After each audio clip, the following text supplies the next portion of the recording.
नमस्कार, capital TV देख रहे हैं आप। मैं हूं आपके साथ पूजा। पश्चिम बंगाल की सियासत में इस बार जो हुआ वो सिर्फ एक चुनावी नतीजा नहीं बल्कि एक युग परिवर्तन की कहानी बन चुका है। बंगाल की जनता ने ऐसा जनादेश दिया जिसने दशकों पुरानी राजनीतिक धारा को ही पलट कर रख दिया। ममता बनर्जी की सत्ता जो कभी अजेय मानी जाती थी, आज उसी सत्ता को जनता ने साफ शब्दों में नकार दिया। बीजेपी को बंगाल की जनता का भरपूर प्यार मिला है। अब बंगाल को अपने नए मुख्यमंत्री का इंतजार है। बीजेपी की ऐतिहासिक जीत के बाद अब सबसे बड़ा सवाल यही उठ रहा है कि राज्य में बीजेपी मुख्यमंत्री के तौर पर किस चेहरे को तरजीह दे सकती है। सीएम पद को लेकर बैठकों का दौर भी शुरू हो गया। साथ ही खबर यह है कि पश्चिम बंगाल में नए मुख्यमंत्री का शपथ ग्रहण समारोह 9 मई को होगा, जिसको लेकर तैयारियां भी जबरदस्त शुरू हो गई है। और सबसे बड़ी बात, बंगाल में बीजेपी की जीत के बाद एक्शन भी शुरू हो गया है। तो आज बंगाल नतीजों के बाद क्या है बीजेपी का अगला टारगेट और क्यों परेशान है ममता बनर्जी, आज इसी पे चर्चा करेंगे। मेरे साथ स्टूडियो में मौजूद हैं कैपिटल टीवी के editor in chief doctor Manish Kumar. Doctor साहब, बहुत बहुत स्वागत है आपका। धन्यवाद। अब तो पश्चिम बंगाल में नए सरकार के गठन की तैयारियां हो गई है, लेकिन जीत के बाद किस तरह से बीजेपी एक्टिव है, जांच एजेंसियां एक्टिव है और ममता बनर्जी क्यों परेशान है? देखिए, आज ममता बनर्जी आई जी, प्रेस कॉन्फ्रेंस की, पूरी तरीके से डगमगाई हुई, हिली हुई। ऐसा लग रहा था कि she is in a delusion. एक सिजोफ्रेनिया का जो मरीज होता है उसके हिसाब से वो कहानियां गढ़ रही थी। पूरी दुनिया हमारे खिलाफ, एजेंसी हमारे खिलाफ, मीडिया हमारे खिलाफ, ये सारी बातें उन्होंने कही। हमने पता किया कि भाई अचानक से ममता बनर्जी को हुआ क्या है। अचानक से आप उस विक्टिम कार्ड को खेलने आप क्यों लग गई? तो मालूम चला कि कुछ और कार्रवाई हो रही है नबन्ना में। नबन्ना जो सीएम दफ्तर है, सचिवालय है, वहां की तस्वीरें आई। हमने दिन में ही बताया था कि कल रात से ऑपरेशन चालू है। सरकार बनी नहीं है, अभी मुख्यमंत्री तय नहीं हुआ, अमित शाह एक्शन में है। आपने पूछा कि क्या एजेंडा है? एजेंडा तो बड़ा क्लियर है कि जितनी गंदगी है उसको पहले साफ करो। बड़ा अच्छी एक वीडियो सोशल मीडिया पे, वहां वो टोलाबाजी कि जो गाड़ियां जो पैसेंजर लेकर के जाती हैं वो सबसे हर ट्रिप में 20 रुपया लेना, ये टीएमसी के लोग उगाही करते थे। खुली छूट, कोई पुलिस रोकने वाला कुछ नहीं, ये सिर्फ दादागिरी। वो बैठा हुआ, आज कल रिजल्ट आया है, आज बैठा हुआ बीजेपी के लोग गए, उसको बोले क्या कर रहे हो यहाँ पे, उठो यहाँ से, भागो यहाँ से। टोलाबाजी खत्म। और जो पीछे से आवाज आ रही है, व्हाट दे वर सेइंग, अब राम राज्य आ गया है, अब राम राज्य आ गया है, कोई टोलाबाजी चोलबे ना, चलो भागो यहां से। तो जनता ने क्यों वोट दिया? जनता ने वोट दिया ममता बनर्जी के वो जो दानवी किस्म का जो प्रशासन, it is a criminal government. TMC सरकार जो है, it was a criminal government. और अमित शाह ने तो पहले ही कह दिया था कि वो व्हाइट पेपर लेकर के आएंगे ये सारी चीजों के ऊपर। तो ममता बनर्जी इसलिए घबराई हुई, इसलिए सबका नाम ले रही है, अरविंद केजरीवाल, राहुल गांधी, तेजस्वी यादव। क्यों? She need support. क्यों सपोर्ट चाहिए? क्योंकि नबन्ना के अंदर दिल्ली से 200 अधिकारी वहां घुस गए, सीएम दफ्तर के अंदर वहां घुस गए। इन लोगों को तो ये इल्म नहीं था, ये आभास भी नहीं था। देखिए किस तरह गुंडों की भांति टेलीविजन चैनलों पे टीएमसी के लोग आते थे कि 14 तारीख को दिखाएंगे। अभिषेक बनर्जी कह रहे थे कि 4 तारीख के 12 बजे के बाद दिल्ली से कौन बाप तुमको बचाने के लिए आएगा। अब तो बचने का काम आपका है। इनके चेहरे में 12 बज गए हैं। 12 बज गए हैं। और देखिए किस तरीके से जो है पीछे बैठे हुए थे ममता बनर्जी के आंचल पे पीछे, चेहरा हवाइयां उड़ी हुई। क्यों? क्योंकि उसको भी मालूम है कि उसके गैंग के ऊपर पूरी कार्रवाई चल रही है। और सबसे बड़ा फैसला और सबसे पहला अटैक कहां हुआ? डीसीपी अभिषेक बनर्जी का आदमी शांतनु विश्वास ईडी ने धड़ पकड़ लिया। वो ममता बनर्जी का दाहिना हाथ माना जाता है। उसके जरिए मनी लॉन्ड्रिंग का काम, पुलिस वाले मनी लॉन्ड्रिंग का काम करते। तो धड़पकड़ चालू है। अब बचाओ, कैसे बचाओगे आईपैक वालों को? ये अभिषेक बनर्जी, ये सारे लोग क्यों भागे?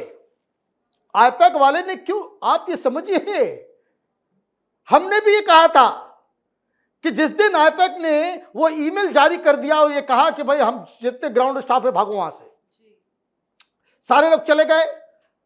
8-9 घंटे के बाद टीएमसी बोली कि नहीं नहीं नहीं नहीं, आईपैक वाले कहीं नहीं गए, काम जारी है। लेकिन आईपैक की तरफ से कभी ये नहीं आया कि जो हमारे ग्राउंड वर्कर जो काम कर रहे हैं वो छोड़ के चले गए। उनको जो है इंडेफिनेट 21 मई की तारीख दी गई थी उनको कि 21 मई को इत्तला दी जाएगी कि आपको नौकरी में रखेंगे या नहीं रखेंगे। ममता बनर्जी आई, डरो मत, मैं नौकरी दूंगी।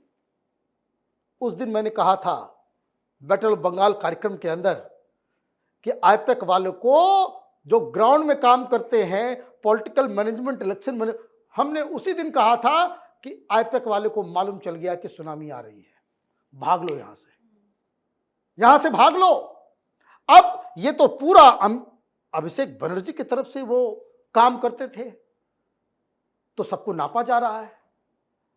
अभी नवन्ना के अंदर जब हम लोग रिकॉर्ड कर रहे हैं, दिल्ली से 200 अधिकारी वो कल रात इंडिगो की फ्लाइट से उतरे और सीधे एयरपोर्ट से अपना अपना सूटकेस लेकर के वो सीधे उनको भेजा गया नवन्ना। बाहर सीआरपीएफ ने कब्जा कर लिया। ये पूरे सचिवालय, सारी मंत्रालय। वैसे होता क्या कि पहले लोग जो होते थे कि भाई सरकार जा सकती है, आ सकती है, कुछ कंफ्यूजन होता है तो फाइल वगैरह गायब कर देते हैं। इनको तो पूरा विश्वास था, ओवर कॉन्फिडेंस, सारी फाइलें वहीं पे है। और जब तक शपथ लिया जाएगा कई सारे काले कारनामे जो है वो आ जाएंगे, सारे फाइलें सीज। वहां कोई परिंदा भी पर नहीं मार सकता। ऐसा लग रहा है कि वो पश्चिम बंगाल सरकार का दफ्तर नहीं, वो कोई बारूद का जो है वो जखीरा वहां रखा हुआ है कि don't touch, nobody should go. ये इलाका जो है वो खतरे से खाली नहीं है और अंदर सारे फाइल्स को स्कैन किया जा रहा है, गड़बड़ियां निकाली जा रही है, घोटाला निकाला। ये सारे एक्सपर्ट जो है दिल्ली से गए। तो Amit Shah is in action even before the oath taking ceremony has been conducted. मतलब ये आदेश जो नया मुख्यमंत्री होगा, उस नए मुख्यमंत्री को ये आगे लेकर के चलना है। तो कहने का मतलब ये है कि ममता बनर्जी जो आज गड़बड़ाई हुई नजर आ रही थी, उसके पीछे का कारण ये है कि देखो हमको सता रहा है, हमको मारा, हमको पीटा, और सारी झूठी। लेकिन ये बड़ा आरोप तो संगीन है कि मुझे मारा गया पेट में, पीठ में, मुझे घसीटा गया, एंट्री नहीं मिली, ये सब संगीन तो आरोप। ये संगीन आरोप नहीं है, ये बिल्कुल गंदी राजनीति। जी बिल्कुल, ये गंदी राजनीति, ये हेलुसिनेशन हो रहा है उनको। और पता नहीं कि जब आदमी बदहवास हो जाता है उसको लगता है कि नहीं सचमुच मेरी पिटाई हो गई। सिजोफ्रेनिया का एक स्टेज आता है जब चीजें नहीं होती हैं, आपको भी दिखाई देने लग जाती है। अब चारों तरफ क्या हो रहा है, चारों तरफ बंगाल से, हालांकि मैं इस चीज का कोई प्रवर्तक नहीं हूं, लेकिन लोगों का गुस्सा है, जो खबर है वो तो बतानी पड़ेगी कि जितने भी सड़क छाप ये गुंडे टीएमसी वाले, उन सबको खदेड़ खदेड़ के जनता दौड़ा रही है, बीजेपी के लोग नहीं। दफ्तरों में तोड़फोड़ भी हो रहा है। अब आपको मैं बताऊं एक कहानी, आप देखिए, जीता कौन? भारतीय जनता पार्टी। जहांगीरपुर के अंदर, ये मुर्शिदाबाद के इलाके में जस्ट ऊपर उसके, वहां सीपीएम का दफ्तर, जी सीपीएम का दफ्तर, और वहां सीपीएम वाले सेलिब्रेट कर रहे हैं कि पलट दिया, हार गई ममता। क्यों मालूम है? 15 साल के बाद उनका जो पार्टी दफ्तर था वो टीएमसी ने कब्जा कर लिया था। वो लोग आज पहली बार वो वहां गए और ये खोले, और वो मोदी को धन्यवाद दे रहे हैं, बीजेपी को कह रहे हैं कि बहुत अच्छा किया, आपने हरा दिया, अब हम यहां वापस अपनी जगह जो है वो काम कर सकेंगे। कांग्रेस पार्टी भी इसी तरीके को, वहां जो स्थानीय, ये दिल्ली में बैठे जमीन से कटे हुए लोग, वो अलग कहानियां बता रहे। तो ये ग्राउंड में ये चल रहा है, टोलाबाजी रुक गया। अच्छा, पुलिस वाले बड़े एक्शन में आ गए हैं। पुलिस वाले जो है उनको लगता था कि भाई आप एफआईआर भी दर्ज नहीं कर सकते थे। अगर टीएमसी का डिस्ट्रिक्ट का कोई लीडर बता दिया कि भाई मर्डर केस है, इस पे एफआईआर करना है, नहीं, तो उन लोगों की भी जिंदगी जो है बिल्कुल एक गुलाम वाली हो गई थी। जैसा टीएमसी से आदेश आता था वही करते थे और suddenly they are liberated, suddenly they are liberated. कई जगह तस्वीरें हम देख रहे हैं कि कोई मंदिर था, वहां पूजा पाठ नहीं हो रहा था, वहां टीएमसी के मुस्लिम लीडर्स ने कहा कि नहीं, दुर्गा पूजा यहां नहीं होगा, वो ताला पड़ा हुआ था, लोग दरवाजा खोल रहे हैं, अंदर जाकर के वहां जो है आरती हो रही है। तो ये बहुत ही अजब तरीके का एक माहौल जो ममता बनर्जी मिसरीड कर गई। People are celebrating across the party line कि भाई चलो इससे मुक्ति मिली। और ये जो एक्शन नबन्ना में चल रहा है, उनको लगा कि now it is the time कि अगर हमारे ऊपर कार्रवाई होगी तो कम से कम देश भर में जो हमारे इंडी गठबंधन के लीडर हैं हमारे साथ आकर के खड़े हो जाए। क्योंकि केजरीवाल जब अंदर गया, केजरीवाल जब पकड़ाया, कोई साथ नहीं आया, कोई साथ नहीं आया। और राजनीति तो दबाव की वजह से कि भाई पार्लियामेंट के अंदर हम हंगामा करेंगे, पार्लियामेंट के अंदर जो है वो कि ममता बनर्जी के साथ ये हो रहा है, दैट इज हर प्लान।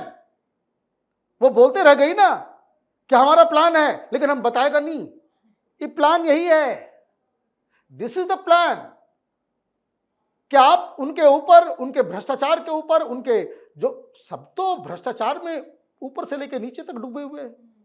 अब जब कार्रवाई होगी ये पार्लियामेंट में हंगामा करेंगे, दिल्ली में हंगामा करेंगे, and they seek Congress support. Akhilesh Yadav ये धरना प्रदर्शन जो है दिल्ली में वो करेगी, तो वो लोग आए साथ में इसलिए। और रही बात उनके आरोपों की, इधर गॉन केस जिस तरीके से वो पूरी कहानी बता रही है, इस्तीफा नहीं देंगी, इस्तीफा भी नहीं देना चाहिए, हम हारे ही नहीं है, हम हारे ही नहीं है। तो इस्तीफे का कोई सवाल ही नहीं है। मुझे तो सब इसका मतलब ये है कि देखिए mentally she has become schizophrenic. हार हो गई, उनको दिख रहा है कि हम जीत गए। कोई मारा नहीं, कह रही हमको मारा गया, हमको रोका गया, वीडियो है, सीधे सीधे दंदनाते हुए गई और वो कह रही कि मुझको रोका गया, मुझे धक्का दिया, मुझे जमीन पे गिरा दिया। तो ये आरोप जो है वो अपना ही मजाक उड़ा रही हैं। और ये सब आरोप लगाने के पीछे की वजह ये है कि उनका मेंटल बैलेंस इसलिए हिल गया है क्योंकि अमित शाह ने सीधे सबूतों के जखीरे के ऊपर, सबूतों का भंडार जहां है, जहां तमाम कागज नमूना के अंदर है, वो कागज भी होंगे जो प्रतीक के घर से जो है ममता बनर्जी लेकर के आई थी, कि उसमें सारा कच्चा चिट्ठा था। तो ये सारी चीजें जो है पहले जब्त होंगी और उसके बाद कार्रवाई होंगी। इसलिए ममता बनर्जी भी परेशान है और पता नहीं कितने सारे सांसद परेशान चल रहे हैं। हो ना हो कि खबर आ जाए कुछ दिनों के बाद कि ममता बनर्जी की भी पार्टी वैसे ही टूट गई है जैसे अरविंद केजरीवाल की पार्टी अचानक से भगवामय हो गई। बिल्कुल, बहुत बहुत धन्यवाद सर समझाने के लिए। धन्यवाद। तो बंगाल में बीजेपी की जीत के बाद एक्शन भी शुरू हो चुका है। कोलकाता के पुलिस उपायुक्त यानी कि डीसीपी शांतनु सिन्हा के खिलाफ लुकआउट नोटिस जारी किया गया। शांतनु सिन्हा के देश छोड़कर भागने की आशंका के चलते ही ईडी ने ये लुकआउट नोटिस जारी करवाया है। अभी तो ये शुरुआत है, अभी कार्रवाई धड़ाधड़ पश्चिम बंगाल में देखने को मिलेगा। सरकार बनते ही, सीएम बनते ही बीजेपी का असली हंटर पश्चिम बंगाल में चलेगा और बंगाल की जनता को विकास की सौगात भी मिलेगी। तो इस पर आप भी अपनी राय कमेंट करके लिखिएगा। देखते रहिए कैपिटल टीवी। नमस्कार।